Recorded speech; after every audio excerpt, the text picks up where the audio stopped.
एक खौफनाक वारदात में शहर हैदराबाद में बीजेपी के लीडर अमर सिंह के दामाद का कत्ल कर दिया गया। पुलिस के जराये ने कहा कि टप्पा चबूतरा पुलिस स्टेशन हुदूद में कल शब पेश आए इस दिल दहला देने वाली वारदात में मुर्गी चौक कारवान के करीब बाज अफराद ने आकाश सिंह पर गोली चला दी।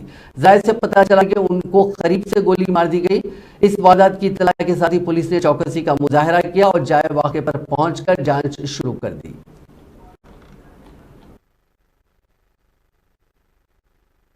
आज हमें यहाँ पे इंफॉर्मेशन आया कि मुर्गी चौक एरिया टप्पा चबूतरा पुलिस स्टेशन के अंदर में यहाँ पे एक मर्डर हुआ है। 12:30 को नाइट में इंफॉर्मेशन आया। उसके बाद में इमीडिएटली पुलिस यहाँ पे आई और हमें पता चला कि यहाँ पे एक स्पॉटेड डेड बॉडी है यहाँ पे। उसके बाद में हमने उसको शिफ्ट किया टू उस्मानिया जनरल हॉस्पिटल। इसके बारे में जो ब्रीफ फैक्ट्स है, बेसिकली डिसीज पर्सन का नाम आकाश सिंह है। Is 26 year old. यहाँ पे वो अपने दोस्त के पास यहाँ पे आया था। उसके बाद में इसके बारे में कुछ जो अभी तक जो प्राइमरी इंफॉर्मेशन हमें आई है, प्रिलिमिनरी इंफॉर्मेशन, उसके अंदर हमें पता चला है कि इसमें इसकी तरफ से नाइफ और साथ में पिस्टल का यहाँ पे यूज हुआ है। तो इलीगल ये वेपन है, आर्म्स है, इसके बारे में यूज हुआ है। तो अभी हम इसके बारे में इंफॉर्मेशन कलेक्ट कर रहे हैं। अभी तक जो भी एक्यूज्ड है अभी तक एब्सकॉन्डिंग में प्राइमरी बेसिस पे हमें कुछ क्लूज वगैरह मिले हैं।